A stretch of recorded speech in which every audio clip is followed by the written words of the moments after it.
A tough day. This evening in Kabul, as you all know, terrorists attacked that we've been talking about and worried about, that the intelligence community has assessed, has undertaken an attack by a group known as ISIS-K.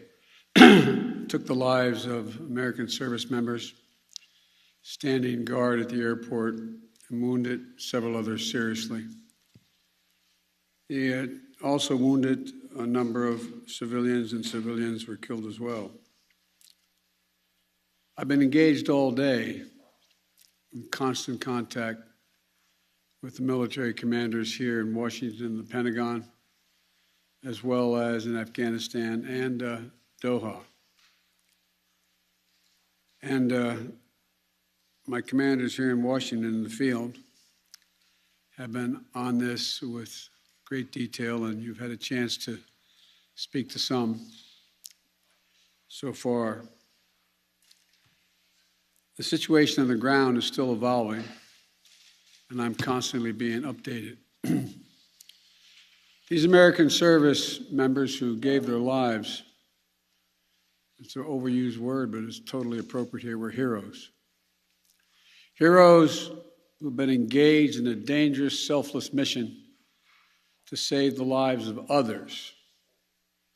They're a part of an airlift, an evacuation effort unlike any seen in history, with more than 100,000 American citizens, American partners, Afghans who helped us, and others taken to safety in the last 11 days. Just in the last 12 hours or so, another 7,000 have gotten out. They're a part of the bravest, most capable, the most selfless military on the face of the earth. And they're part of simply what I call the backbone of America. They're the spine of America, the best the country has to offer. Jill and I, our hearts ache, like I'm sure all of you do as well, for all those Afghan families who lost loved ones, including small children, or been wounded in this vicious attack. And we're outraged as well as heartbroken. Being the father of an Army major who served for a year in Iraq, and before that was in Kosovo as a U.S. attorney for the better part of 6 months in the middle of a war. When he came home after a year in Iraq, he was diagnosed, like many, many coming home, with an aggressive and lethal cancer of the brain, who we lost. We have some sense, like many of you do, what the families of these brave heroes are feeling today. You get this feeling like you're being sucked into a black hole in the middle of your chest. There's no way out. My heart aches for you. But I know this. We have a continuing obligation, a sacred obligation to all of you, the families of those heroes. That obligation is not temporary, it lasts forever. The lives we lost today were lives given in the service of liberty, the service of security, and the service of others, in the service of America. Like their fellow brothers and sisters in arms who died defending our vision and our values in the struggle against terrorism, of the fallen this day, they're part of a great and noble company of American heroes. To those who carried out this attack, as well as anyone who wishes America harm, know this: we will not forgive. We will not forget. We will hunt you down and make you pay. I will defend our interests and our people with every measure at my command. Over the past few weeks, I know many of you are probably tired of hearing me say it. We've been made aware by our intelligence community that the ISIS-K, an arch enemy of the Taliban, people who were freed when both those prisons were opened, has been planning a complex set of attacks on the United States personnel and others. This is why, from the outset, I've repeatedly said this mission was extraordinarily dangerous, and on why I've been so determined to limit the duration of this mission. As General McKenzie said, this is why our mission was designed, this is the way it was designed to operate. Operating under severe stress and attack. We've known that from the beginning. And as I've been in constant contact with our senior military leaders, and I mean constant, round the clock, and our commanders on the ground and throughout the day, they made it clear that we can and we must complete this mission, and we will. And that's what I've ordered them to do. We will not be deterred by terrorists. We will not let them stop our mission. We will continue the evacuation. I've also ordered my commanders to develop operational plans to strike ISIS-K assets, leadership, and facilities. We will respond with force and precision at our time, at the place we choose, in the moment of our choosing. Here's what you need to know. These ISIS terrorists will not win. We will rescue the Americans who are there. We will get our Afghan allies out, and our mission will go on. America will not be intimidated, and I have the utmost confidence in our brave service members who continue to execute this mission with courage and honor to save lives and get Americans, our partners, our Afghan allies out of Afghanistan. Every day when I talk to our commanders, I ask them what they need. What more do they need, if anything, to get the job done? As they will tell you, I granted every request. I reiterated to them today on 3 occasions that they should take the maximum steps necessary to protect our forces on the ground in Kabul. And I also want to thank the Secretary of Defense and the military leadership of the Pentagon and all the commanders in the field. There has been complete unanimity from every commander on the objectives of this mission and the best way to achieve those objectives. Those who have served through the ages have drawn inspiration from the book of Isaiah, when the Lord says, "Whom shall I send? Who shall go for us?" The American military has been answering for a long time. "Here I am, Lord, send me. Here I am, send me." Each one of these women and men of our armed forces are the heirs of that tradition of sacrifice, of volunteering to go in harm's way, to risk everything, not for glory, not for profit, but to defend what we love and the people we love. And I ask that you join me now in a moment of silence for all those in uniform and out of uniform, military and civilian, who have given the last full measure of devotion.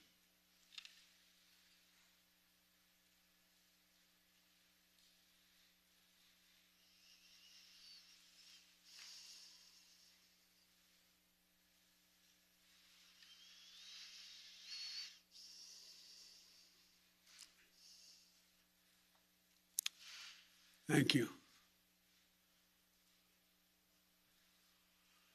May God bless you all, and may God protect the troops and all those standing watch for America. We have so much to do. It's within our capacity to do it. We just have to remain steadfast. Steadfast. We will complete our mission, and we will continue after our troops have withdrawn to find means by which we can find any American who wishes to get out of Afghanistan. We will find them and we will get them out. Ladies and gentlemen, they gave me a list here The first person I was instructed to call on was Kelly O'Donnell of NBC. You have said leaving Afghanistan is in the national interest of the United States. After today's attack, do you believe you will authorize additional forces to respond to that attack inside Afghanistan? And are you prepared to add additional forces to protect those Americans who remain on the ground carrying out the evacuation operation? I've instructed the military, whatever they need, if they need additional force, I will grant it. But the military, from the chairman of the Joint Chiefs, the commanders in the field, have all contacted me one way or another, usually by letter, saying they subscribe to the mission as designed to get as many people out as we can within the time frame that is allotted. That is the best way, they believe, to get as many Americans out as possible and others. And with regard to finding, tracking down the ISIS leaders who ordered this, we have some reason to believe we know who they are, not certain, and we will find ways of our choosing without large military operations to get them wherever they are. Trevor, Reuters. Thank you, Mr. President. There's been some criticism, even from people in your party, about the dependence on the Taliban to secure the perimeter of the airport. Do you feel like there was a mistake made in that regard? No, I don't. Look, I think General McKenzie handled this question very well. The fact is that we're in a situation, we inherited a situation, particularly since, as we all know, that the Afghan military collapsed 11 days before, in 11 days, that it is in the interest of, as McKenzie said, in the interest of the Taliban, that, in fact, ISIS-K does not metastasize beyond what it is, number one. And number two, it's in their interest that we are able to leave on time, on target. And as a consequence of that, the major things we've asked them, moving back the perimeter, giving more space between the wall, stopping vehicles from coming through, etc., searching people coming through.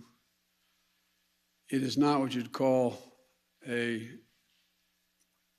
tightly commanded, regimented operation like the U.S. is, the military is, but they're acting in their interest. And so, by and large, and I've asked this same question to military on the ground, whether or not it's a useful exercise. No one trusts them. We're just counting on their self-interest to continue to generate their activities.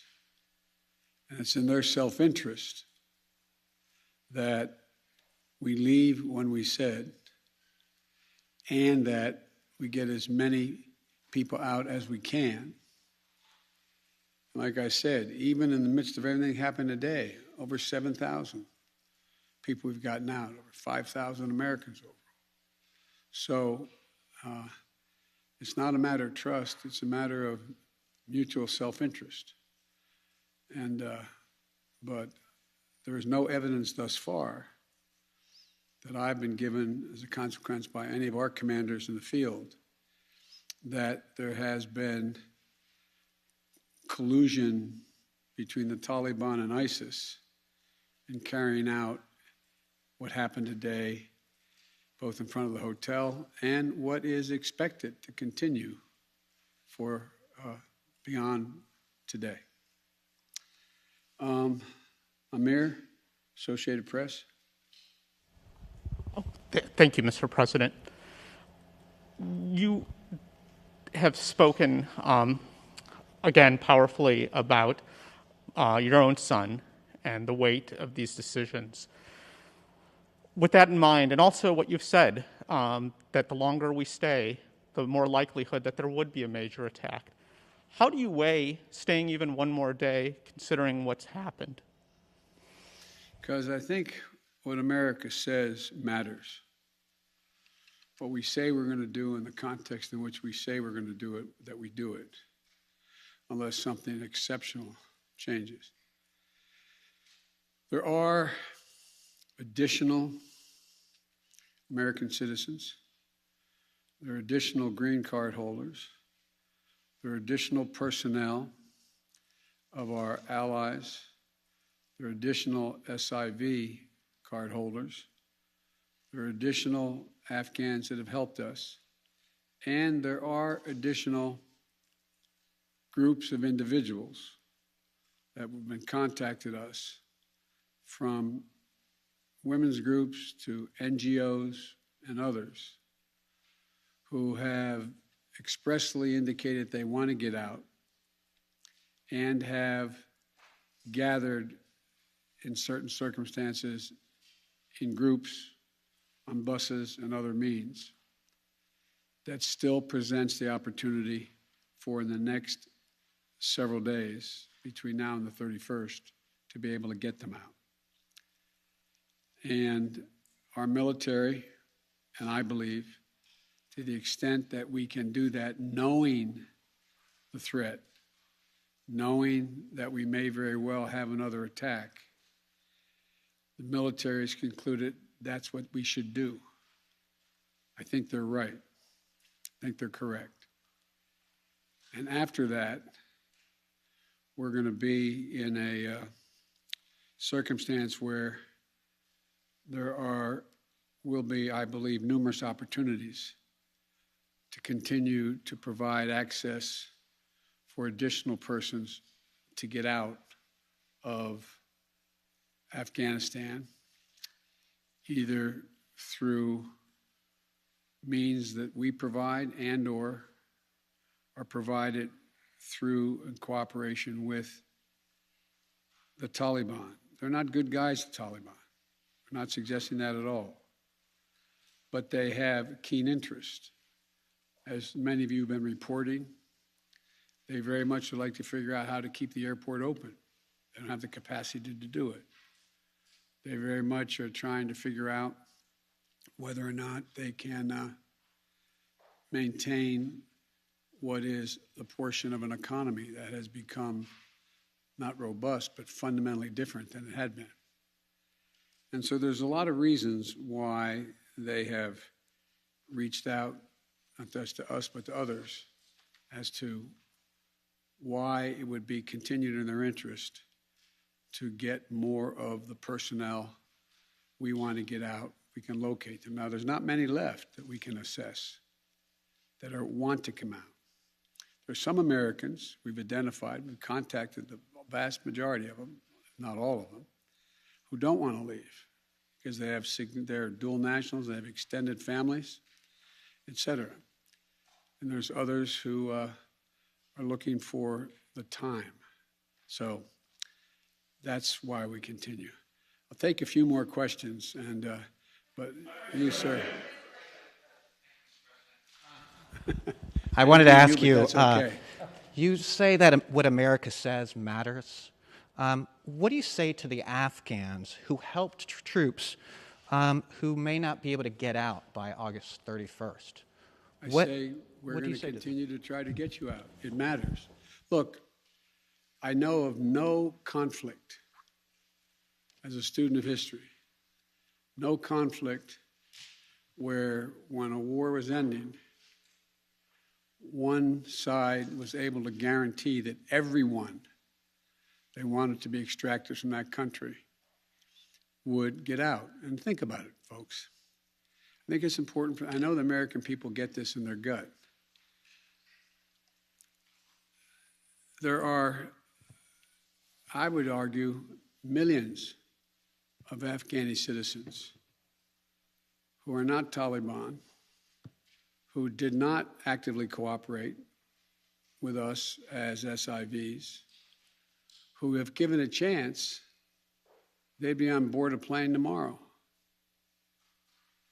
It sounds ridiculous, but the vast majority of people in communities like that want to come to America, given a choice. So getting every single person out can't be guaranteed by anybody, because there's a determination all who wants to get out as well. At any rate, it's a process. I was really pointing to you, but you, sir.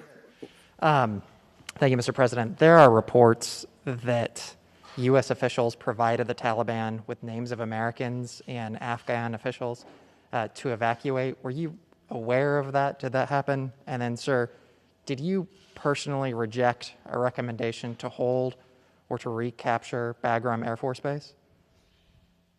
Here's what I've done. Let's answer the last question first. On the tactical questions of how to conduct an evacuation or a war, I gather up all the major military personnel that are in Afghanistan, the commanders, as well as the Pentagon. And I ask for their best military judgment. What would be the most efficient way to accomplish the mission? They concluded, the military, that Bagram was not much value added, that it was much wiser to focus on Kabul. And so I followed that recommendation. With regard to, there are certain circumstances where we've gotten information, and quite frankly, sometimes from some of you, saying you know of such and such a group of people are trying to get out, they're on a bus, they're moving from other people. And this is their location. And there have been occasions when our military has contacted their military counterparts in the Taliban and said, this, for example, this bus is coming through with X number of people on it, made up of the following group of people. We want you to let that bus or that group through. So yes, there have been occasions like that. And to the best of my knowledge, in those cases, the bulk of that has occurred, they've been let through. But I can't tell you with any certitude that there's actually been a list of names. I know there may have been, but I know of no circumstance. It doesn't mean it didn't exist. That here's the names of 12 people, they're coming, let them through. It could very well have happened. I'll take one more question. Wait. Let me take the one question from the most interesting guy that I know in the press. That's you. Mr. President, there had not been a U.S. service member killed in combat in Afghanistan since February of 2020. You set a deadline, you pulled troops out, you sent troops back in, and now 12 Marines are dead. You said the buck stops with you. Do you bear any responsibility for the way that things have unfolded in the last 2 weeks? I bear responsibility for fundamentally all that's happened of late. But here's the deal. You know, I wish you'd one day say these things. You know as well as I do that the former president made a deal with the Taliban that he would get all American forces out of Afghanistan by May 1. In return, the commitment was made, and that was a year before. In return, he was given a commitment that the Taliban would continue to attack others, but would not attack any American forces. Remember that? I'm being serious. I'm asking you a question. Because before... No, wait a minute. I'm asking you a question. Is that accurate, the best of your knowledge? What? Do you think that people have an issue with pulling out of Afghanistan or just the way that things have happened? I think they have an issue that people are likely to get hurt. Some, as we've seen, have gotten killed, and that it is messy. The reason why, whether my friend will acknowledge it, always reported it. The reason why there were no attacks on Americans, as you said, from the date until I came into office, was because the commitment was made by President Trump, I will be out by May 1st. In the meantime, you agree not to attack any Americans. That was the deal. That's why no American was attacked. A few days ago, you said you squarely stand by your decision to pull out. Yes, I do, because look at it this way, folks, and I have another meeting for real. But imagine where we'd be if I had indicated on May the 1st I was not going to renegotiate an evacuation date. We were going to stay there.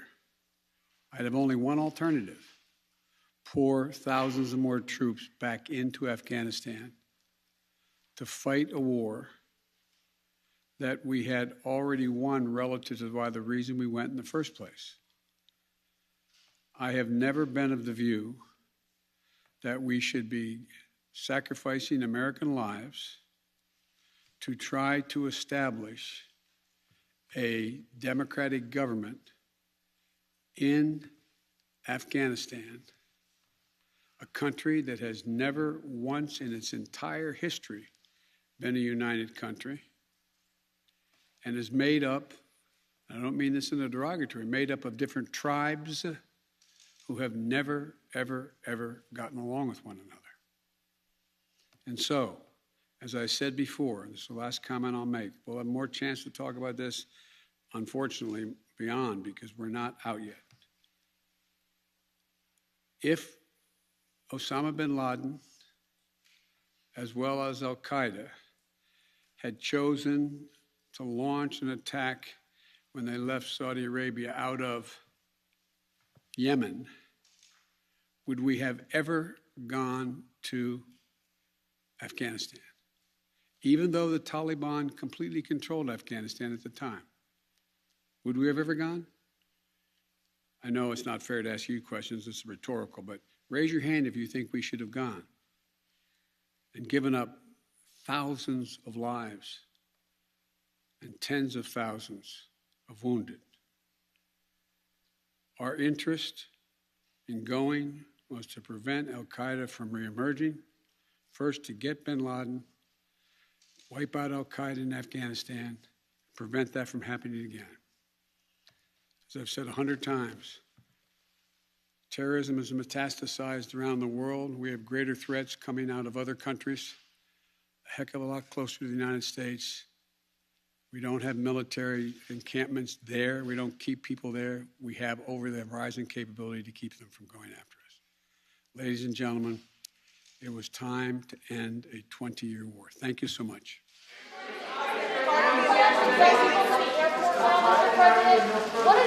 Will you recognize the Taliban as the government?